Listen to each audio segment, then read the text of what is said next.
Hi எல்லாருக்கும் வணக்கங்க. Welcome to Edumatics plus. பள்ளிக்கல்வித்துறையிலேருந்து ஒரு அறிவிப்பு, ஒரு சர்க்குலர், ஒரு நோட்டிஃபிகேஷன் எப்படி வேணாலும் நீங்கள் எடுத்துக்கலாம். ஈவன் ஒரு ஜி1 கூட எடுத்துக்கலாம், ஒரு அரசாணை. ஸோ இதில் வந்து முக்கியமான விஷயம், அதாவது இது எப்போவுமே நடக்கக்கூடிய ஒரு நார்மல் ப்ராசஸ் அப்படின்னாலும், இந்த டைம் வந்து நம்மளுக்கு ஆட்சி எல்லாம் மாறி இருக்கு. இந்த டைம் எஸ்ஜிடி வந்து வர மாதிரி ஆனுவல் பிளானரில் போடலை. பட் இருந்தாலும் கண்டிப்பாக எஸ்ஜிடி வரும்.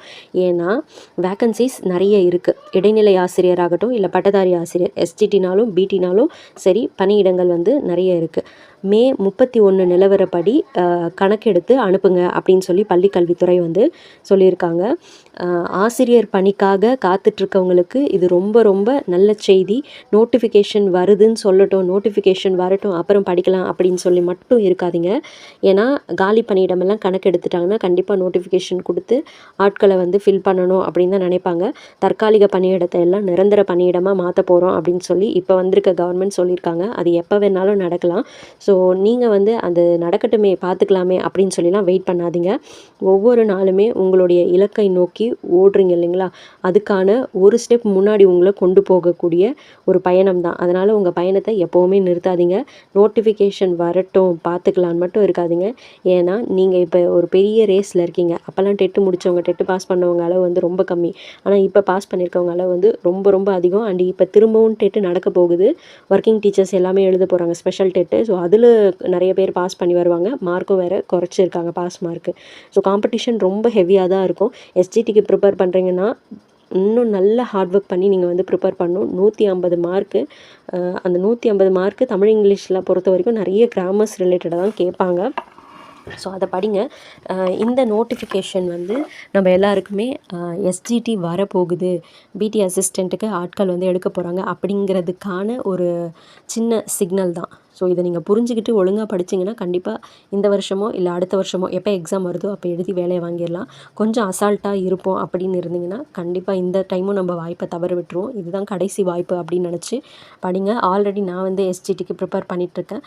டெட்டு பாஸ் பண்ணி நிறைய பேர் இருப்பீங்க. ஸோ டெட்டுக்குனாலும் எஸ்ஜிடிக்குனாலும் நீங்கள் ஒரே இதில் தான் வந்து ப்ரிப்பேர் பண்ணி ஆகணும்.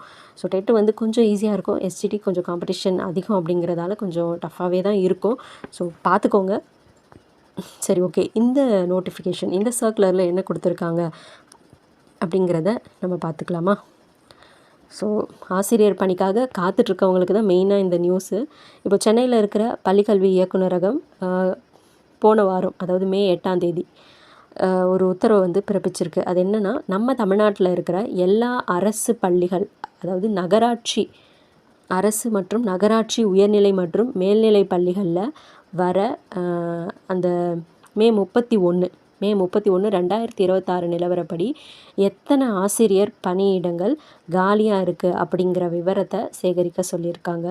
முக்கியமாக பார்த்தோன்னா இடைநிலை ஆசிரியர்கள், செகண்டரி கிரேட் டீச்சர்ஸ்ன்னு சொல்லுவாங்க, எஸ்ஜிடி, அப்புறம் பட்டதாரி ஆசிரியர்கள், பிடி அசிஸ்டண்ட்டுன்னு சொல்லுவாங்க. ஸோ இந்த எல்லா பாடங்களுக்குமான காலி பணியிடங்கள் பட்டியல் வந்து கேட்டிருக்காங்க. இந்த விவரங்களை அந்தந்த மாவட்ட முதன்மை கல்வி அலுவலர்கள், சிஇஓ இருக்காங்க இல்லையா, அவங்க மே 20ஆம் தேதி சாயந்தரத்துக்குள்ளார ஆன்லைன் மூலமாக சமர்ப்பிக்கணும் அப்படின்னு சொல்லி உத்தரவிடப்பட்டிருக்கு. இன்றைக்கி தேதி மே 12 ஆச்சு. 20ஆம் தேதிக்குள்ளே அவங்க வந்து மே 31 எவ்வளோ காலி பணியிடங்கள் இருக்கும் அப்படிங்கிறத கணக்கெடுத்து அனுப்பியாகணும்.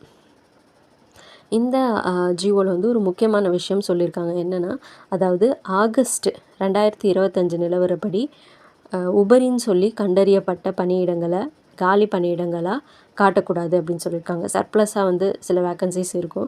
ஸோ அந்த மாதிரி உபரி பணியிடங்களாக இருந்துச்சுன்னா அந்த வேக்கன்சியெல்லாம் வந்து காமிக்காதீங்க, காலியிடங்களாக வந்து காமிக்காதீங்க அப்படின்னு சொல்லியிருக்காங்க. அதே போல் பள்ளிக்கு தேவையான கூடுதலான பணியிடங்களை இதில் சேர்க்கக்கூடாது அப்படின்னு சொல்லி தெளிவாக சொல்லியிருக்காங்க. ஐஎஃப்ஹெச்ஆர்எம்எஸ் அப்படின்னு சொல்கிறோம் இல்லைங்களா, ஐஎஃப்ஹெச்ஆர்எம்எஸில் முறைப்படி நம்ம வந்து சிலதை வந்து அப்லோட் பண்ணியிருப்போம், இதுதான் வந்து காலி பணியிடங்கள் அப்படின்னு சொல்லி. ஸோ ஐஎஃப்ஹெச்ஆர்எம்எஸில் முறையாக பதிவேற்றப்பட்ட காலி பணியிடங்களை மட்டும்தான் கணக்கில் எடுத்துக்குவாங்க. இந்த வேகமான நடவடிக்கையை பார்க்குறப்ப விரைவிலேயே சீக்கிரமாகவே நமக்கு புதிய ஆசிரியர் நியமனங்கள் இல்லை அதுக்கான கலந்தாய்வு குறித்த அறிவிப்புகள் வரும் அப்படின்னு சொல்லி எதிர்பார்க்கப்படுது. இந்த தகவல் உங்களுக்கு பயனுள்ளதாக இருந்துச்சு அப்படின்னா உங்களுடைய ஆசிரியர் நண்பர்கள் எல்லாருக்குமே இதை ஷேர் பண்ணுங்கள். இது போல் உடனுக்குடன் நம்ம தகவல்களை தெரிஞ்சுக்கணும் அப்படின்னு நினச்சிங்கன்னா நம்மளுடைய சேனலை சப்ஸ்கிரைப் பண்ணிக்கோங்க. தேங்க்யூ.